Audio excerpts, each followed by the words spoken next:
Hello friends, this is CA Lavish Jain. And this is CA Purvi Jain. Welcome to our YouTube channel named CA Lavish Purvi. In this quarantine period, we have planned to help the CA Inter students who are unable to join the classes due to the global pandemic. We hope you will like these videos, subscribe the channel to get connected, and hit the bell icon so that you can receive the notifications of our new videos. So starting with paper 6 of CA Inter, that is auditing and assurance.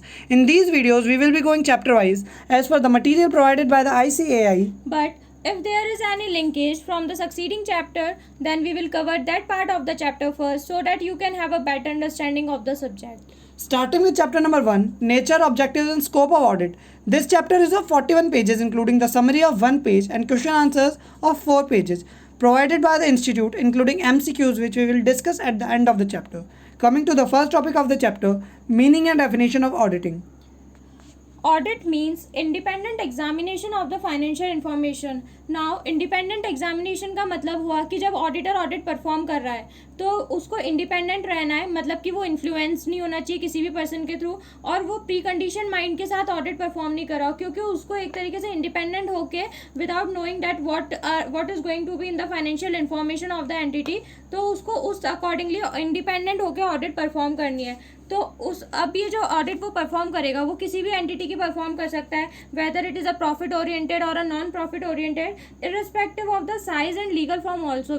Size means that mid size का भी कर सकता है वो, small size का, और large size का भी कर सकता है. एंड लीगल फॉर्म मीन्स वो पार्टनरशिप या फिर प्रोप्राइटरशिप किसी का, एक्सेट्रा किसी का भी कर सकता है. So audit is independent examination of financial information of any entity, and ultimately the objective of the auditor is to express an opinion on the financial statements. Because जब वो ऑडिट परफॉर्म करेगा तो अल्टीमेटली उसको audit report में जो उसने findings ढूंढी है उनको रिपोर्ट करना पड़ेगा, तो वो हो गया उसका एक्सप्रेशन ऑफ ओपिनियन. तो अल्टीमेटली जो उसने चीज़ें ढूंढी है या फिर जो ऑडिट परफॉर्म करी है उसके बाद उसे कंक्लूजन देना पड़ेगा ऑडिट रिपोर्ट में, that is to express an opinion on the financial statements is the aim of the auditor. So, the person conducting this task should take care to ensure that financial statements would not mislead anybody. That is, जो हम auditor होते हैं हमारे को इस चीज़ का ध्यान रखना चाहिए हमारे दिमाग में कि जो फाइनेंशियल स्टेटमेंट्स हैं वो किसी भी user of the financial statement को मिसलीड नहीं करें. Okay, this he can do honestly by satisfying himself that. जो ऑडिटर है वो इस चीज़ को ऑनेस्टली तब कर पाएगा जब वो इन चीज़ों से सेटिस्फाई हो जाए कि ये 6 पॉइंट्स दे रखे हैं. ये आपके क्वेश्चन एक बार MTP में आ चुका है और एक बार RTP में आ चुका है. फर्स्ट पॉइंट है, The accounts have been drawn up with reference to entries in the books of accounts. जो बुक्स ऑफ अकाउंट्स के अंदर एंट्रीज हुई हैं उसी के हिसाब से हमारे फाइनेंशियल स्टेटमेंट्स ड्रॉन किए गए हैं. सेकेंड पॉइंट है, entries in the books of accounts are adequately supported by sufficient and appropriate evidences. That is, हमारे जो बुक्स ऑफ अकाउंट्स के अंदर एंट्रीज हुई हैं उनका बेसिस प्रॉपर जो है वो सफिशिएंट और अप्रोप्रिएट ऑडिट एविडेंसेस से आ रहा है. जो दैट इज, हमारे वाउचर्स हमारे पूरे हैं, बैंक स्टेटमेंट्स हमारे कंप्लीट हैं, कैश बुक हमारी कंप्लीट है. ओके, थर्ड पॉइंट है, none of the entries in the books of accounts have been omitted. कोई भी एंट्री ओमिट नहीं होनी चाहिए बुक्स ऑफ अकाउंट्स के अंदर in the process of compilation, जब हम लोग उसको मर्ज कर रहे हो. और nothing which is not in the books of accounts should have found place in the statements. कुछ ऐसा फाइनेंशियल स्टेटमेंट्स के अंदर नहीं होना चाहिए जो हमारे बुक्स ऑफ अकाउंट्स के अंदर नहीं है. ओके, सारे ट्रांजेक्शन हमारे रिपोर्टेड होने चाहिए. फोर्थ पॉइंट है, information conveyed by the statements is clear and unambiguous. Clear मतलब हुआ कि मतलब कोई उनमें अनक्लैरिटी नहीं हो, और अनएम्बिग्यूअस मतलब हो गया कि not open to more than one interpretation. अगर प्रॉफिट आ रहा है 1 लाख का तो 1 लाख का प्रॉफिट होना चाहिए. सारे स्टेटमेंट्स और सारे यूज़र्स के लिए वो यही मतलब निकाले. ऐसा नहीं हो कि कुछ यूज़र्स के लिए तो शेयर होल्डर्स के लिए 1 लाख का प्रॉफिट है, डेट ओरिएंटेड जो यूज़र्स हैं उनके लिए कुछ और दिक्कत है, वो ऐसा नहीं होना चाहिए. सबके लिए वो वन इंटरप्रिटेशन देना चाहिए जो इन्फॉर्मेशन है. फिफ्थ पॉइंट है, the financial statement amounts are properly classified, described and disclosed in conformity with the accounting standards. जो अकाउंटिंग स्टैंडर्ड्स ने प्रेजेंटेशन मेथड्स को डिस्क्राइब कर रखा है उसी के हिसाब से हमारे फाइनेंशियल स्टेटमेंट्स प्रॉपर्ली क्लासिफाइड रहने चाहिए और उसी के हिसाब से उनका डिस्क्रिप्शन या फिर नोट्स टू अकाउंट्स रहने चाहिए. सिक्स पॉइंट है, the statements of accounts present a true and fair picture of the operational results end of the assets and liabilities. True and fair picture देना चाहिए, ट्रू और correct picture नहीं बोल रहा है. ट्रू और करेक्ट पिक्चर मतलब हो गया कि हम लोग पूरा एब्सोल्यूट एश्योरेंस दे रहे हैं कि हाँ ये फाइनेंशियल स्टेटमेंट्स बिल्कुल सही हैं, और ट्रू एंड फेयर में हम लोग ये दे रहे हैं कि हमारे हिसाब से जो हमने हमारा ऑडिट ओपिनियन या रीजनेबल एश्योरेंसेज लगाए हैं, हमारे ऑडिट प्रोसीजर्स लगाए हैं, उसके हिसाब से ये जो फाइनेंशियल स्टेटमेंट्स हैं ये बिल्कुल ट्रू और फेयर हैं. Now moving forward, what should be the objectives of the auditor? The objectives of the auditor is defined in SA 200. SA 200 name is overall objective of the independent auditor. So as the name suggests, it defines the overall objective of the independent auditor. It defines that the objective of the auditor is to obtain a reasonable assurance. Now there is a difference between reasonable and absolute assurance, and the auditor here has to give a reasonable assurance and not the absolute assurance. What is the difference? In reasonable assurance, let's say अगर auditor को कोई information check करनी है तो उसमें वो उसको check करेगा, लेकिन वो 100% करेक्ट है नहीं है ये उसको नहीं पता, क्योंकि उसको जो इन्फॉर्मेशन प्रोवाइड गई है वो उसके बेसिस पे अपना ओपिनियन देगा. तो अपन लोग ये नहीं कह सकते कि जो इन्फॉर्मेशन है वो भी सही है, ऑल्दो वो उसे चेक करेगा, लेकिन कुछ इनहेरेंट लिमिटेशंस होती हैं ऑडिट की जिसको वो नहीं कर सकता, डिटेक्ट नहीं कर सकता और आइडेंटिफाई नहीं कर सकता. तो इस कारण से वो रीजनेबल एश्योरेंस दे सकता है, ऑल्दो वो चेक सारी इन्फॉर्मेशन करेगा. So the objective of the auditor is to obtain a reasonable assurance whether the financial statements are free from material misstatement. What the material misstatement means that the financial statements are completely not say are correct and are made correctly and as per the legal framework say. And after obtaining the reasonable assurance, he has to report and communicate that report to the users of the financial statements, and this should be as per standards on auditing. So classifying the objectives of the auditor into 4 parts. That is, first, to obtain a reasonable assurance, and second is to ensure that the financial statements as a whole are free from material misstatements, and then to report on the financial statements, and that reporting should be, or say communication should be, as per standards on auditing. We will cover SA 200 in our later videos, upcoming videos. So coming to third topic, scope of audit.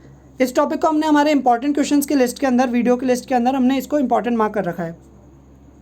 The following points merit consideration in regard to scope of audit. Scope का मतलब होता है कि area क्या होता है audit का, ठीक है. तो फर्स्ट पॉइंट आ रहा है, audit should be organise to cover adequately all aspects of the enterprise relevant to the financial statements being audited. Means जब ऑडिटर ऑडिट परफॉर्म कर रहा होगा तो उसको एंटरप्राइज के सारे एस्पेक्ट्स देखने पड़ेंगे और उसके अकॉर्डिंगली उसे ऑडिट परफॉर्म करनी पड़ेगी. जैसे कि लेट्स से फॉर एग्जांपल एक एंटरप्राइज है, उसके 3-4 प्रोडक्ट लाइन में वो डील कर रहा है, तो उसको ऑडिटर ये नहीं कर सकता कि केवल 1-2 प्रोडक्ट लाइन का चेक करके सोचेगा कि बाकी के सही होंगे. उसको सारे एस्पेक्ट्स किस प्रोडक्ट में क्या रिस्क हैं, या फिर इसे कौन सी यूनिट्स में क्या रिस्क है, क्या रिवॉर्ड्स इन्वॉल्व हैं, ये सब उसको ध्यान में रख के ही ऑडिट परफॉर्म करनी पड़ेगी. Second point, to form an opinion on the financial statements. Form an opinion main word है. The auditor should be reasonably satisfied as to whether the information contained in the underlying accounting records and other source data is reliable and sufficient as the basis for the preparation of the financial statements. इस point का ये मतलब हुआ कि जो हमारे पास information आ रही है, जो अकाउंटिंग रिकॉर्ड्स में इंफॉर्मेशन है और जो अदर डेटा हमारे को सोर्स डेटा मैनेजमेंट या फिर TCWG दोस्त चार्ज विद गवर्नेंस हमारे को प्रोवाइड करा रहे हैं, वो रिलायबल है भी या नहीं है. ओके मतलब ये ऑडिट एविडेंसेस के बारे में है कि रिलायबल और सफिशिएंट होने चाहिए वो as the basis for the preparation for the financial statements. इसमें हम लोग ऐसे 500 के अंदर ऑडिट एविडेंस के अंदर हम लोग कवर करेंगे.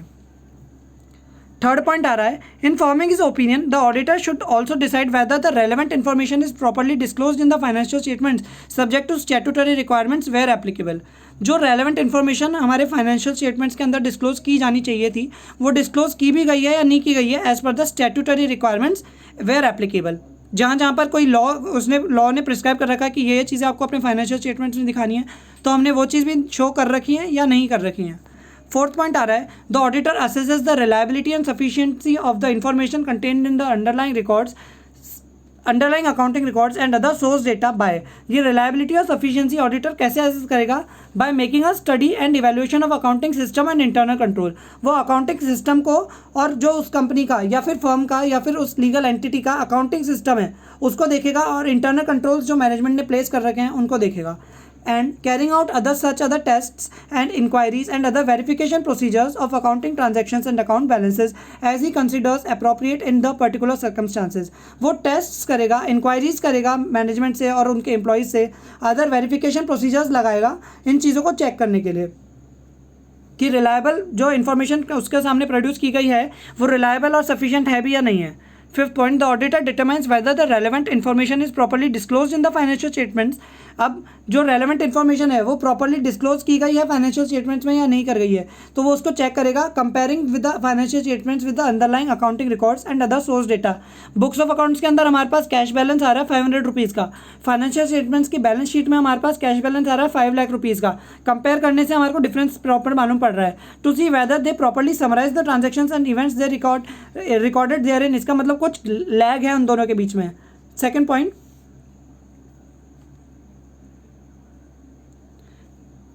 Considering the judgments that management has made in preparing the financial statements, management ने जजमेंट्स कैसे लगाए हैं जब उसने फाइनेंशियल स्टेटमेंट्स को प्रिपेयर करा है, डेप्रिसिएशन रेट का मेथड कैसे लगाया है या फिर एस्टिमेट्स कैसे लगाए हैं, उन सब पे भी ऑडिटर ध्यान देगा कि उन्होंने सिलेक्शन उसका जो मैनेजमेंट ने जो जजमेंट्स लगाए हैं वो सिलेक्शन उसका प्रॉपर भी है और कंसिस्टेंट है। पिछले साल कुछ और प्रॉफिट आ रहा था तो उसके हिसाब से उन्होंने कुछ और बना लिया अपने जजमेंट्स, इस साल उन्होंने चेंज कर लिए प्रॉफिट को इन्फ्लेट या रिड्यूस करने के लिए, ऐसा नहीं चलेगा। उनका कंसिस्टेंट रहना चाहिए अकाउंटिंग पॉलिसीज़ का एप्लीकेशन। 6 पॉइंट आ रहा है, the auditor is not expected to perform duties which fall outside the scope of his competence. हमारा मेन ऑब्जेक्टिव रहता है कि हम लोग अपना व्यू दें कि ये financial statements correct true and fair view दे रहे हैं या नहीं दे रहे हैं, ठीक है। हमारा अगर कोई हमारे से बोले कि आप ये आप इस चीज़ की टेक्निकल एक्सपर्टनेस देख लो या फिर ये फिजिकल एसेट इसकी कंडीशन कैसी है या फिर ये इसमें कोई टूट फूट तो नहीं हो रही है, ये हमारा काम नहीं है, ये टेक्निकल एक्सपर्ट का काम है, वो करेगा ये। हमारा मेन ऑब्जेक्टिव अभी हमने 2 पॉइंट देखे थे, to express an opinion on the financial statements रहता है main work. 7th and last point इस आंसर का, constraints on the scope of the audit of the financial statements that impair the auditor's ability to express an unqualified opinion. हम लोग जब audit कर रहे थे तो हमारे ऑडिट में मैनेजमेंट ने कुछ बाधा लगा दी, कंस्ट्रेंट्स लगा दिए, जिससे हम लोग हमारी ऑडिट को पूरा नहीं कर पा रहे हैं या फिर हम लोग हमारा ओपिनियन हमारा अनक्वालिफाइड नहीं दे पा रहे हैं जो नॉर्मल ओपिनियन दे रहा है। तो हम लोग अपना ओपिनियन फिर क्वालिफाई कर देंगे या फिर डिस्क्लेम कर देंगे अपने ओपिनियन को, और जहाँ पे पॉसिबल होगा विड्रॉ अपने ओपिनियन से कर लेंगे हम लोग, एज पर द लॉ हम लोग ये चीज़ देख लेंगे। In this video, we have used some technical words whose meaning will be defined by us in our upcoming videos. So we have done 3 topics of this chapter in this video. Learn these topics right now only so that it may not get piled up. We will cover the entire audit course with the help of these short videos so that it will be easier for you to learn and understand the audit.